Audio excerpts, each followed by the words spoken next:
Electromagnetic induction chapter number 15। Last हमने जो topic किया उसमें हमने पढ़ा था जी alternating current generator, AC generator. दो हिस्सों में हमने इसको किया, बाकायदा तौर पर ग्राफ बनाया कि एक अल्टरनेटिंग करंट एक ऐसा करंट है जिसमें पोलैरिटी का चेंज आता है, मतलब एक दफ़ा पोलैरिटी पॉजिटिव, फिर नेगेटिव, फिर दोबारा से positive and so on, depends upon the rotation of the coil. अब वहाँ पर हमने बनाया अल्टरनेटिंग करंट। आज हम क्या चीज़ पढ़ रहे हैं जी, डीसी जनरेटर। मतलब हमने एक जनरेटर डिज़ाइन करना है जो डायरेक्ट करंट प्रोड्यूस करता है। मतलब जब हम उसमें वर्किंग करेंगे तो हमें करंट का ग्राफ सिर्फ पॉजिटिव में मिलेगा, नेगेटिव में हमें करंट का ग्राफ नहीं मिलेगा। सबसे पहले इसकी उसी तरह से आप लोगों ने डेफिनेशन, तो DC generator is a device that converts rotational kinetic energy of the coil into electrical energy। और यहाँ पर जो सिग्नल प्रोड्यूस होता है वो कौन सा सिग्नल होता है जी, वो डायरेक्ट करंट का सिग्नल है। तो नेक्स्ट आ जाता है इसमें definition, what is direct current? A unidirectional current. Direct current क्या है? A unidirectional current which does not changes its polarity.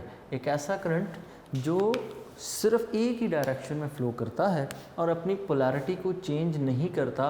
मतलब इसमें जब आप नोट करेंगे इसका ग्राफ, तो इसका ग्राफ सिर्फ और सिर्फ पॉजिटिव वाले हिस्से में ही रहेगा। मतलब हम इसका ग्राफ ड्रॉ करते हैं तो इसका ग्राफ सिर्फ और सिर्फ पॉजिटिव हिस्से में ही रहता है, नेगेटिव की तरफ ये मूव नहीं करता। और जब ये सिर्फ पॉजिटिव वाले हिस्से में रहेगा तो हम इस तरह के करंट को क्या नाम देते हैं? It is called direct current. इसके लिए आपने वर्ड जो लिखना है, you will write it unidirectional, कि एक ऐसा करंट जो एक ही डायरेक्शन में फ़्लो करता है, there is no polarity change in it. मतलब इसमें पॉजिटिव और नेगेटिव का चेंज नहीं होता, मतलब सिर्फ और सिर्फ करंट की वैल्यू पॉजिटिव में ही रहेगी। नेक्स्ट इसमें आ जाती है कंस्ट्रक्शन, के इस जनरेटर को डिज़ाइन किस तरह से करते हैं। इस जनरेटर में भी उसी तरह दो पोल्स, मैग्नेट। तो सबसे इम्पॉर्टेंट और पहला पार्ट कौन सा हो गया जी, इसके अंदर भी लगा होता है एक मैग्नेट, परमानेंट मैग्नेट।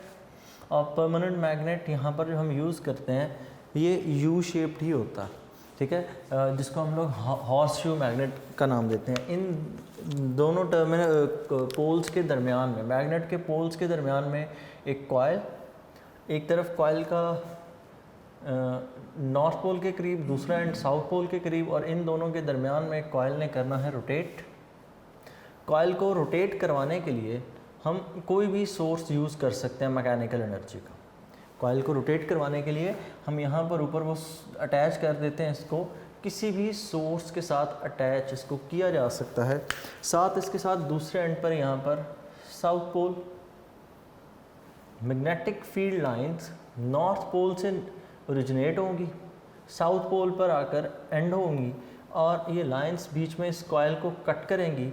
और जब ये कॉइल रोटेट करेगी तो रोटेट करते वक्त इसका फ्लक्स चेंज होगा, फ्लक्स चेंज होने पर ईएमएफ इंड्यूस होगी। तो फिर इसमें नेक्स्ट चीज़ जो आ जाती है, हम लिखते हैं इसका प्रिंसिपल, वर्किंग प्रिंसिपल। तो इसका वर्किंग प्रिंसिपल है Faraday's law of electromagnetic induction. Working principle है जी फैराडेज लॉ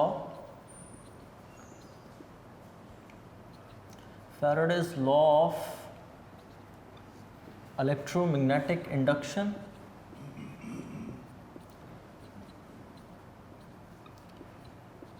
और Faraday law of electromagnetic induction के मुताबिक किसी भी क्लोज सर्किट के अंदर जो ईएमएफ इंड्यूस होती है, that is directly proportional to rate of change of flux. So EMF is equals to minus n delta phi over delta t। Principle वही सेम है। नेक्स्ट यहाँ पर कंस्ट्रक्शन के अंदर सबसे पहले आपने इसमें फिर नेक्स्ट जो आपने लिखनी है वो है जी कंस्ट्रक्शन। तो कंस्ट्रक्शन के अंदर सबसे पहली चीज़ परमानेंट मैग्नेट। जितना स्ट्रॉन्ग मैग्नेट आप यूज़ करेंगे ईएमएफ उतनी ज़्यादा। सो कंस्ट्रक्शन, सबसे पहला पार्ट कंस्ट्रक्शन के अंदर कौन सा जी, number 1 permanent magnet. Permanent magnet के बाद दूसरा important part that is the coil और कॉयल के लिए हम दूसरा जो नाम यूज़ करते हैं, it is also called armature. Next इसका जो पार्ट है वो बहुत इम्पॉर्टेंट, लास्ट टाइम हमने जब पढ़ा था एसी जनरेटर तो वहाँ पर हमने डिस्कस किया था स्लिप रिंग्स के बारे में।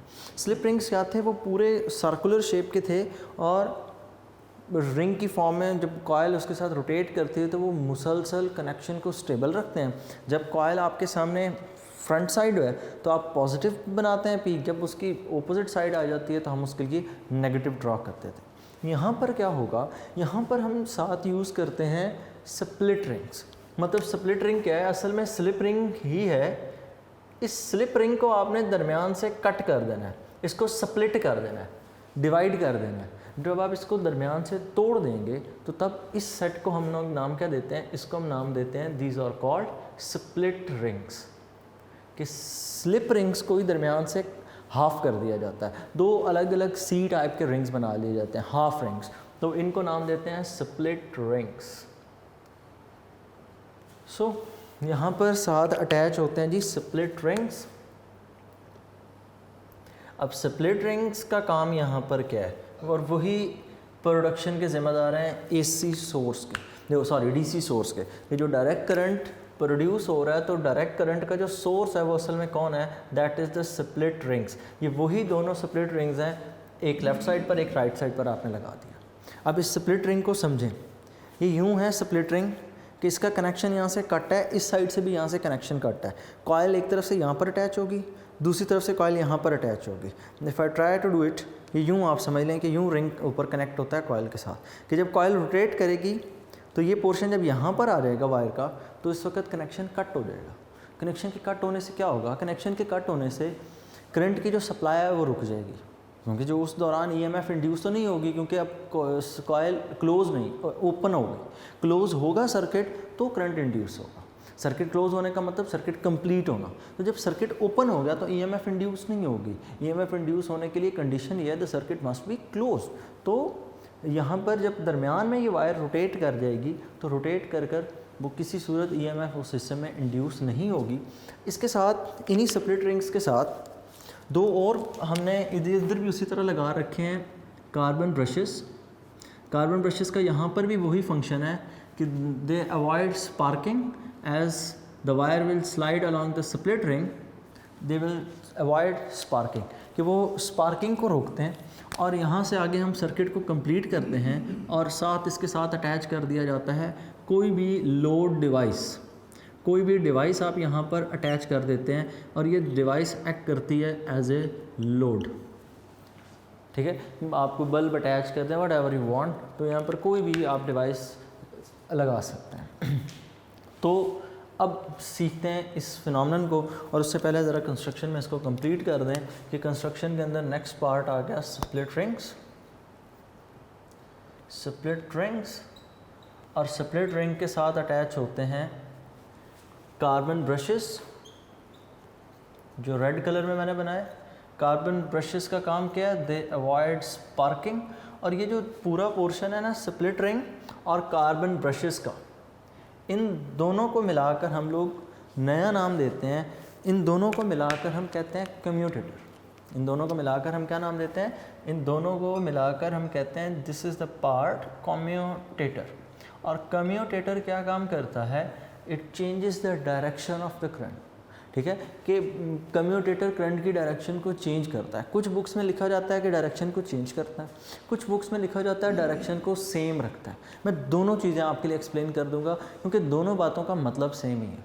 ठीक है, कैसे कम्यूटेटर मैं इसके लिए लिख रहा हूँ, it keeps the direction constant. Commutator current की डायरेक्शन को कांस्टेंट रखता है। चेंज का वर्ड भी ठीक है, कांस्टेंट का भी ठीक है। कैसे, सबसे पहले इस कॉयल ये रोटेट कर रही है, कॉयल के रोटेट होने पे सर्किट में क्या प्रोड्यूस होगा, सर्किट में करंट प्रोड्यूस होगा। करंट की डायरेक्शन मैंने आपको बताई थी किस तरह से हम मेजर करते हैं, फाइंड करते हैं। करंट की डायरेक्शन हम कॉयल की फाइंड करते हैं by using Fleming's right hand rule, कि thumb should be in the direction of motion of the coil, middle finger should be in the direction of from north to south pole into the direction of magnetic field. So middle finger will tell you the direction of the current. Fleming's right hand rule. So अब इस condition में तो मुझे पता है कोई EMF induce होने वाली नहीं है। क्यों? क्योंकि कॉइल इस वक्त प्लेन के अंदर हॉरिजॉन्टल है, ठीक। तो अब जब यहाँ पर जो ईएमएफ इंड्यूस होगी, या कॉइल यहाँ से हॉरिजॉन्टल पड़ी है, कॉइल यहाँ से किधर मूव करेगी? आउटवर्ड। कॉइल की डायरेक्शन थंब की डायरेक्शन के अलावा आपकी तरफ। उसके बाद middle 4 finger should be in the direction of north to south पोल।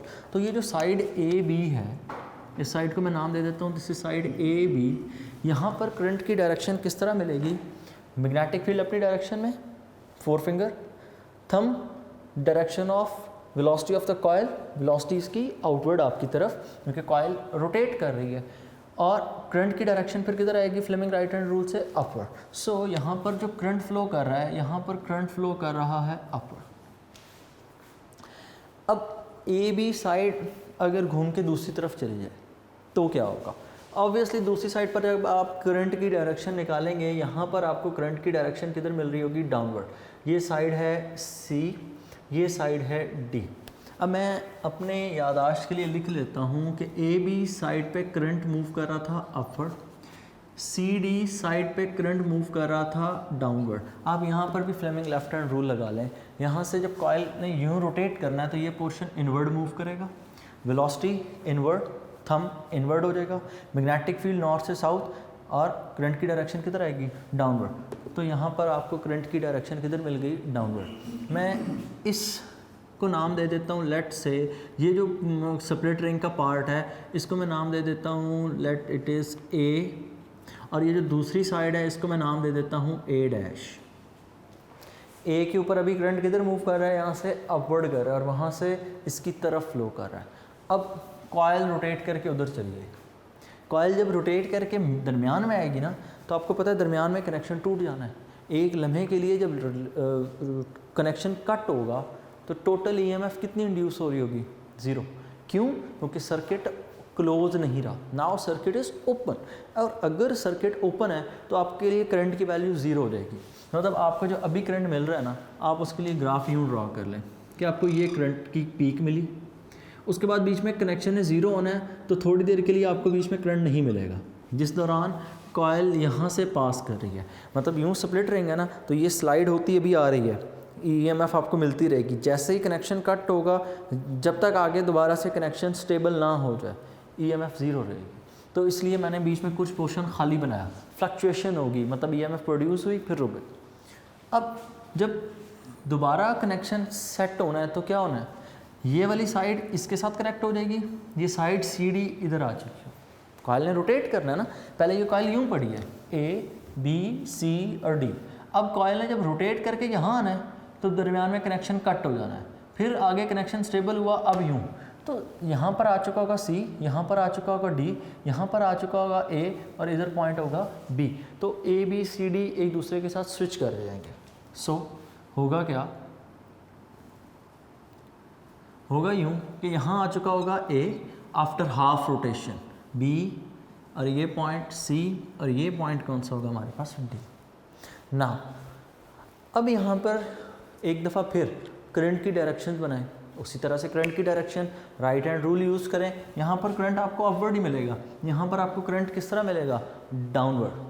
अब वो जो बुक पे बात लिखी होती है, 2 डिफरेंट स्टेटमेंट्स, कि कम्यूटेटर करंट की डायरेक्शन को सेम रखता है या कम्यूटेटर करंट की डायरेक्शन को चेंज करता है, तो उसके पीछे क्या लाइन असल में होती है वो जहन में रखिएगा। देखें, अब जहाँ पर लिखा होता है ना कि करंट की डायरेक्शन को सेम रखता है, उसका मतलब ये है कि कॉइल की साइड चाहे ए बी यहाँ पर हो, चाहे साइड सी डी हो, करंट किधर फ्लो करेगा? अपवर्ड। दूसरे एंड पर चाहे साइड ए बी थी चाहे सी डी थी, करंट किधर फ्लो करेगा? डाउनवर्ड। देखें, पहले ए बी में करंट किधर फ्लो कर रहा था? अपवर्ड, लेकिन जब वो इस तरफ आ गया तो डाउनवर्ड। मतलब नॉर्थ पोल के साथ करंट अपवर्ड, साउथ पोल के साथ करंट डाउनवर्ड। जब कॉइल किस तरह रोटेट कर रही है? Anti clockwise. तो इसने डायरेक्शन को क्या रखा? कांस्टेंट रखा। ये नॉर्थ पोल के साथ हमेशा अपवर्ड, साउथ पोल के साथ हमेशा डाउनवर्ड, चाहे कॉइल का ए बी वाली साइड आ रही है चाहे सी डी वाली आ रही है। मतलब कांस्टेंट अब यूँ कह लें कि ए को हमेशा करंट किस तरह मिलेगा कि ए से करंट हमेशा अपवर्ड फ्लो कर रहा है और ए डैश की तरफ फ्लो कर रहा है। मतलब करंट की डायरेक्शन यूँ ही एक ही डायरेक्शन रहेगी, यूनी डायरेक्शनल। करंट अपनी डायरेक्शन को चेंज नहीं करता। जबकि दूसरी तरफ जहाँ पर लिखा होता है जी कि डायरेक्शन चेंज करता है, तो वहाँ पर उसका मतलब ये होता है कि पहले ए बी यहाँ पर था तो डायरेक्शन अपवर्ड थी, अब ए बी उधर चला गया तो डायरेक्शन किधर आ गई, डाउनवर्ड। मैंने ये इसीलिए पहले लिखा था कि ए बी में पहले कहाँ था, अपवर्ड, अब जब ए बी इस साइड पर आया तो डायरेक्शन किधर हो गई, डाउनवर्ड। तो इस तरह अगर लिखा जाए साइड्स के हिसाब से, फिर वो यूँ डायरेक्शन को चेंज करता है, ठीक। लेकिन आपने पेपर में किस तरह लिखना है, आपने पेपर में यही लिखना होता है कि कम्यूटेटर करंट की डायरेक्शन को कांस्टेंट रखता है। कांस्टेंट से मुराद यहाँ पर क्या है कि चाहे इस यहाँ पर ए बी हो, चाहे साइड सी डी हो, करंट किधर रहेगा, अपवर्ड। और दूसरी तरफ भी यही है कि चाहे यहाँ पर ए बी है, चाहे इस साइड पर सी डी है, करंट यहाँ पर किधर रहेगा, डाउनवर्ड। जब करंट की डायरेक्शन सेम रहेगी तो हमारे पास जो करंट मिलेगा वो कौन सा होगा, that will be direct current. अब सिर्फ और सिर्फ एक प्रॉब्लम है इसमें, और वो प्रॉब्लम ये है कि यहाँ पर फ्लक्चुएशंस हैं कि जो बीच में पोर्शन जब कट होता है ना, जब ये स्प्लिट वाला पोर्शन आता है तब ईएमएफ इंड्यूस नहीं होती। मतलब इस बात का ये होगा कि अगर आपने यहाँ पर कोई लोड में बल्ब अटैच कर रखा है तो होगा यूँ कि जब तक ईएमएफ होगी वो ऑन होगा, जैसे ईएमएफ आना बंद वो क्लोज हो, फिर ऑफ हो जाएगा, फिर ऑन हो जाएगा, फिर ऑफ हो जाएगा, तो वो फ्लक्चुएट करेगा। अब उस फ्लक्चुएशन को ख़त्म करने के लिए हम कॉयल की जगह क्या यूज़ करते हैं, आर्मेचर। एक कॉयल नहीं, एक से ज़्यादा। जब एक से ज़्यादा होंगी ना तो हम उनको इस तरह से सेट करेंगे सारी कॉइल्स को कि अगर हाफ ईएमएफ प्रोड्यूस कर रही हैं तो हाफ कब करेंगी, जिस हिस्से में फ्लक्चुएट कर रहे हैं, ठीक है। हम एक से ज़्यादा कॉइल्स यूज़ करते हैं ताकि हमें कंटिन्यूसली ईएमएफ की वैल्यू मिलती रहे। मतलब हम आधी कॉइल्स को इस तरह से एडजस्ट करेंगे कि नॉर्मली वो ईएमएफ इंड्यूस करें, और अगले हाफ साइकिल में उन्होंने ऑफ होना है, तो वो जो बीच में कुछ टाइम के लिए उन्होंने ऑफ होना है उसके लिए हम दूसरी हाफ कॉइल्स का सहारा लेंगे क्योंकि हमने नंबर ऑफ़ टर्न्स बढ़ा दिए। तो तब आपके पास जो ग्राफ बनेगा, तब आपके पास इसका ग्राफ यूँ फिर बनेगा कि आपको एक कंटिन्यूस ईएमएफ मिलना शुरू हो जाएगी। तो ग्राफ जो होगा वो बिल्कुल आपको कुछ ऐसे का मिलना स्टार्ट हो जाएगा एंड सो ऑन, ठीक है। तो ये था डीसी जनरेटर। अब डीसी जनरेटर के बाद नेक्स्ट इसमें जो टॉपिक है वो नेक्स्ट इसका हिस्सा है back motor effect in generators, दोनों में, चाहे वो आप एसी जनरेटर की बात करें चाहे डीसी जनरेटर की बात करें, दोनों के अंदर क्या होता है, एक बैक मोटर इफ़ेक्ट होगा।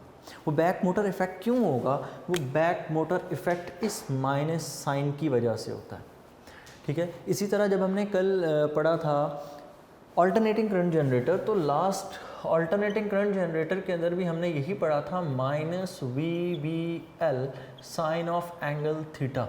हमने वहाँ पर इस माइनस को स्किप कर दिया था ये कहकर कि ये लेंज़ेस लॉ की वजह से ही है, तो हम इसको वैल्यू फाइंड करते हुए इसको बॉदर नहीं करते, लेकिन वर्किंग में तो ये ज़ाहिरी बात अपना इम्पैक्ट रखेगा। तो ये नेगेटिव साइन अब उसी की वजह से यहाँ पर जनरेट होगा एक effect that is called back motor effect. तो वो बैक मोटर इफ़ेक्ट क्या है, let's discuss that. Back motor effect in generators. Back motor effect असल में प्रोड्यूस होता है लेंज़ेस लॉ की वजह से। लेंज़ेस लॉ में हमने ये बात सीखी थी कि जिस वजह से ईएमएफ इंड्यूस होता है उस वजह की मुखालफत होती है।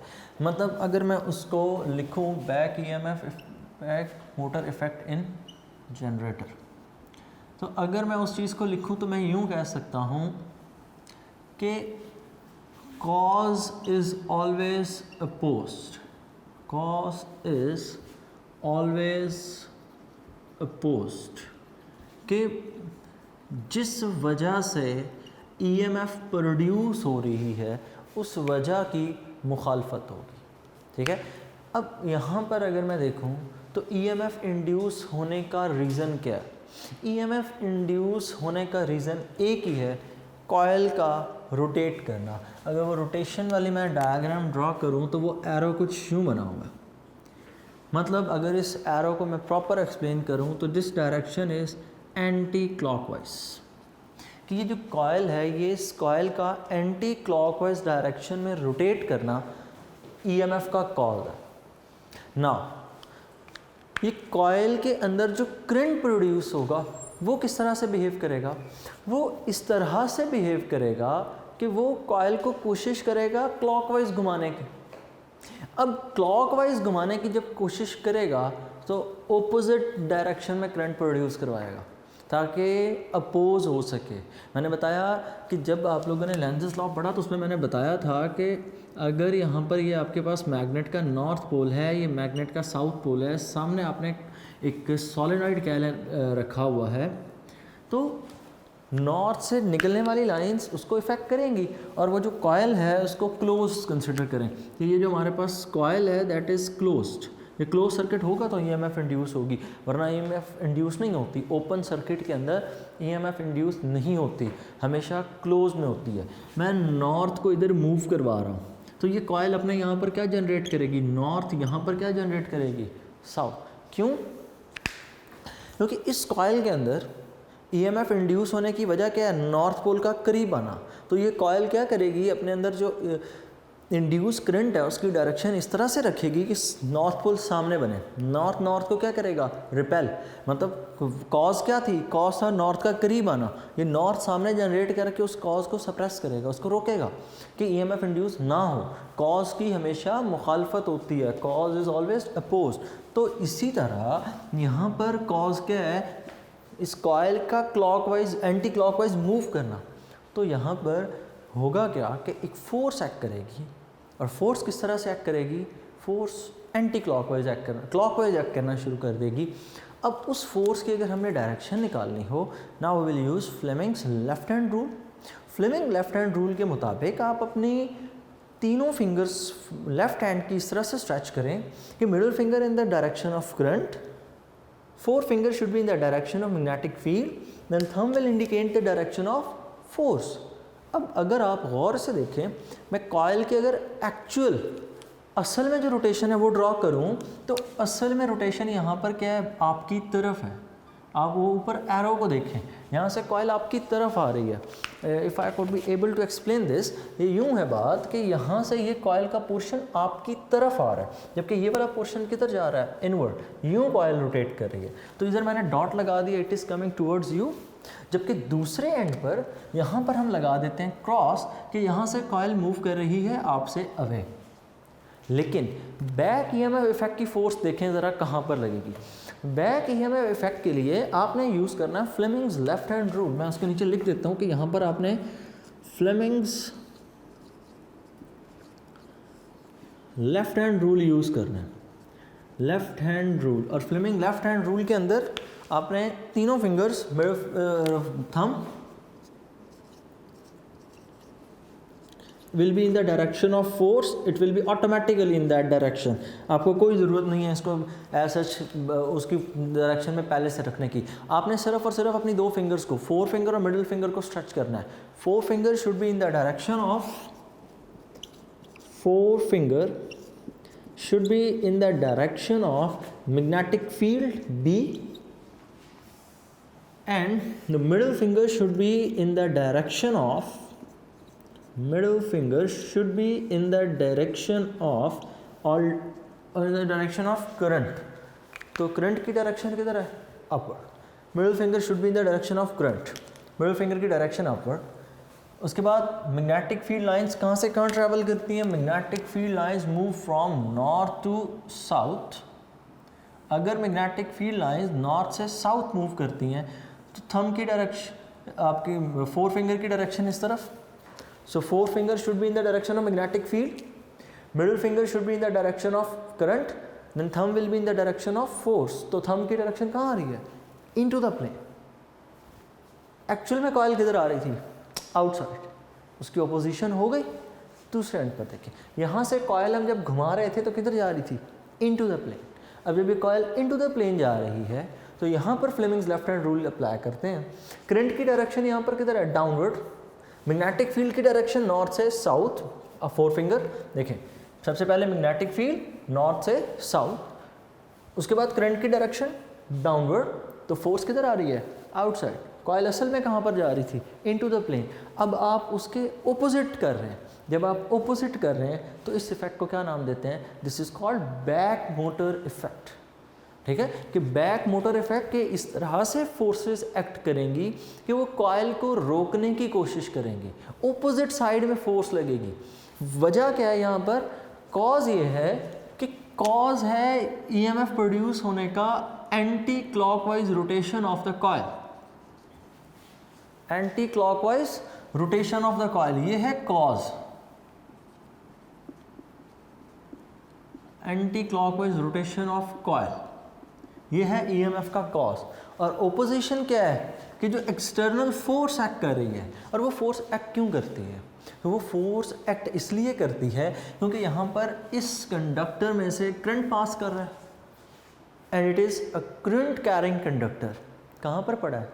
In a uniform magnetic field, electromagnetism, page number 62, chapter number 14, पहला टॉपिक उसमें आपने यही पढ़ा है कि force on a current carrying conductor in a uniform magnetic field, that force is equal to F is equals to I L cross B sine of angle theta, और चूंकि cross product लगा दी है तो I L B sine theta.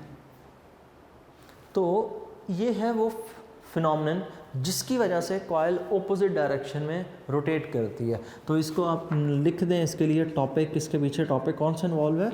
Force on a current carrying coil या current carrying conductor, force on a current carrying conductor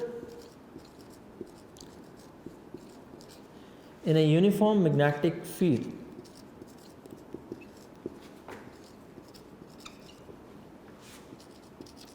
uniform magnetic field. तो इस topic में बच्चों को अक्सर प्रॉब्लम रहता है, स्पेशली बैक मोटर इफेक्ट में। तो back motor effect board point of view से इतना इंपॉर्टेंट नहीं है, कॉन्सेप्ट बस अपना क्लियर रखना है। कॉन्सेप्ट क्या है? Lenz's law, cause is always opposed, जिस वजह से ईएमएफ इंड्यूस होती है उस वजह की मुखालफत होती है। एग्जांपल उसमें ये थी कि अगर मैं मैग्नेट का नॉर्थ पोल इस सोलेनॉइड की तरफ मूव करूं तो इस सोलेनॉइड के अंदर ईएमएफ इंड्यूस होगी। क्यों इंड्यूस होगी? It is understood when the magnet will move towards the coil there will be an increase in the magnetic field lines the passing through this coil, कि number of magnetic field lines increase कर जाएंगी। क्यों? North pole उसके closure जा रहा है, closer the magnet more will be the magnetic field, so there will be an induced current in this coil.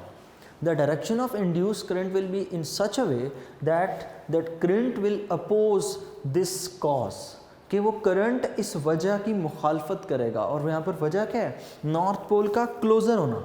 तो वो कॉयल अपने अंदर जो करंट जनरेट करेगी वो इस तरह से करेगी कि नॉर्थ पोल यहाँ बने, साउथ पोल दूसरे एंड पर बने, फार एंड पर। नॉर्थ को क्या करेगा? रिपेल। तो वजह की हो गई मुखालफत। फिर अगर आपने यहाँ पर फोर्सेस फाइंड करनी हो तो फोर्स फाइंड करने के लिए क्या यूज़ होता है? Fleming's left hand rule. Generator के केस के अंदर आपने फ्लेमिंग्स लेफ्ट हैंड रूल को यूज़ किस तरह से करना है? That your middle finger should be in the direction of current, four finger should be in the direction of magnetic field, then it is understood that your thumb of your left hand it will be in the direction of force। और अगर हम इसको properly state करें Fleming's left hand rule, तो Fleming left hand rule ये state करता है, stretch the first three fingers of your left hand, पहली तीन फिंगर्स कौन सी? Thumb, the forefinger and the middle finger. Stretch the first three fingers of your left hand in such a way that they are mutually perpendicular to each other. यहाँ पर देखें, इन दोनों के दरमियान में एंगल कितना? 90। यहाँ पर इन दोनों के दरमियान में एंगल कितना? 90, म्यूचुअली परपेंडिकुलर। नेक्स्ट चीज़, थंब और मिडिल फिंगर के दरमियान भी 90 का एंगल। अगर मैं अपने थंब को यहाँ से आगे मूव करवा दूँ तो थंब यहाँ से यहाँ पहुँच जाएगा, तो मिडिल फिंगर और थंब के दरमियान में एंगल कितना हो जाएगा? 90। सो पहली लाइन ये होगी कि your thumb, middle finger and the forefinger should be perpendicular to each other. Now your middle finger should be in the direction of current, your forefinger should be in the direction of magnetic field, then thumb will point out the direction of force. So यहाँ पर north से किधर move कर रही हैं lines? South, north से south magnetic field, four finger अपनी direction में। Where is the current moving? Current is moving upward, so middle finger should be upward. Okay, rotate it, middle finger upward, force की direction किधर आएगी? Into the paper आ जाएगी। ये मैंने dot और cross क्यों लगाए थे? ये एक्चुअली कॉइल किस तरह से मूव कर रही थी, और एक्चुअल मूवमेंट कौन सी थी? Anti clockwise. तो जब ये एंटी क्लॉकवाइज यूँ रोटेट करेगी तो ये आपकी तरफ आएगी, लेकिन जो ऑपोजिट फोर्स लग रही है वो किधर लग रही है, इनटू द प्लेन, और यहाँ पर कहाँ पे लग रही है, आउट ऑफ द प्लेन। और इस सारी फोर्स के पीछे टॉपिक कौन सा इन्वॉल्व है, force on a current carrying conductor in a uniform magnetic field.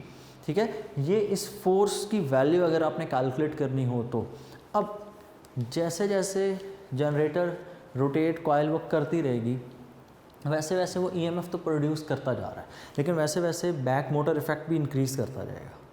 ठीक है, क्यों बैक मोटर इफेक्ट इसलिए इंक्रीज़ करेगा कि कॉन्टीन्यूसली वो अपोजिशन हो रही है, तो अपोजिशन होते हुए क्या होगा कि coil Aahista Aahista slow down होना शुरू हो जाएगी, क्योंकि कॉइल रोटेट कर रही है एंटी क्लॉकवाइज, फोर्स किस तरह लग रही है, क्लॉकवाइज। तो जब ये दोनों एक दूसरे के ऑपोजिट डायरेक्शन में लगेंगे तो कॉइल आहिस्ता आहिस्ता स्लो हो जाएगी। सो कॉइल को एक कॉन्टीन्यूस स्पीड के ऊपर रोटेट करवाने के लिए ये ज़रूरी हो जाएगा कि आप अपनी इस फोर्स को इंक्रीज़ करें, जिस फोर्स की मदद से आप इसको रोटेट करवा रहे हैं। सो आपको ये rotational kinetic energy of the coil बढ़ानी पड़ेगी।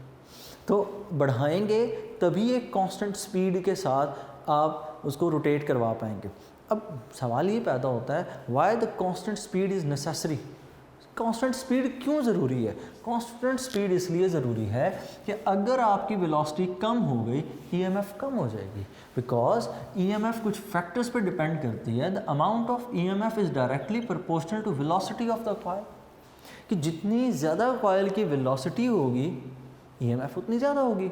सो अगर कॉइल स्लो डाउन हो गई ईएमएफ कम हो जाएगा। Number 2, this EMF is directly proportional to the magnetic field strength. अगर आपका मैग्नेट छोटा हुआ तब भी ईएमएफ इफेक्ट हो जाती है। Next is length of the conductor, कि जितनी बड़ी कॉइल होगी ईएमएफ उतनी ज़्यादा होगी। और फिर इस फॉर्मूले से अगर हम देखें तो नंबर ऑफ टर्न्स जितने कम होंगे ईएमएफ उतनी कम इंड्यूस होगी। कॉइल के ऊपर नंबर ऑफ टर्न्स ज़्यादा होंगे ईएमएफ ज़्यादा इंड्यूस होगी। सो आप जब भी देखेंगे जनरेटर्स को तो जनरेटर के अंदर एक कॉइल नहीं होती, मल्टीपल कॉइल्स होती हैं in the form of armature. So ये और आखिरी चीज़ एंगल थीटा। उस एंगल थीटा को हमने बड़ा डिटेल में बात की थी। This angle theta is between V and B. जब ये वी और बी दोनों पैरेलल होंगे ईएमएफ ज़ीरो होगी, और अगर ये परपेंडिकुलर होंगे then EMF will be maximum. तो ये था हमारा टॉपिक जनरेटर्स का। टोटल हमने उसको 3 सेक्शंस में डिवाइड किया कि एसी को हमने 2 हिस्सों में पढ़ा जनरेटर को, और डायरेक्ट करंट जनरेटर, और दूसरा बैक मोटर इफेक्ट, इसको हमने एक लेक्चर में किया। तो इन सारे लेक्चर्स को आप कोशिश करें एक ही फ्लो में देखें। जब आप एक ही फ्लो में देखेंगे कि विद इन 1 सिटिंग, ठीक है, एक दफ़ा पहले तो आपने इसको ब्रेकअप में पढ़ लिया ना कि 3 हिस्सों में अलग अलग, अब इसको एक ही फ्लो में देखें। तकरीबन ये 1.5 घंटे का लेक्चर आपका बनेगा टोटल। इसको बैठ के जब देखेंगे तो आपका कॉन्सेप्ट बहुत हद तक क्लियर हो जाएगा, और बहुत आसान topic, board point of view से इम्पॉर्टेंट भी है, पेपर में आता होता है, स्पेशली एसी जनरेटर। तो और जब ये इस तरह का टॉपिक आए तो इसमें मार्क्स स्कोर करना मसला ही कोई नहीं। अच्छी डायग्राम्स भी हैं, ग्राफ भी है, एक्सप्लेनेशन भी है, छोटी छोटी headings, principle, definition, construction, headings भी प्रॉपर आपकी बन जाएंगी। फिर प्रूफ वाला पोर्शन भी है थोड़ा सा। तो जब इस तरह का लॉन्ग होता है तो उसमें मार्क्स गेन करना थोड़े आसान होते हैं। तो इस तरह के टॉपिक को स्किप मत किया करें। ये नहीं देखना कि बहुत मुश्किल है, मुश्किल नहीं है, सिर्फ कॉन्सेप्ट है।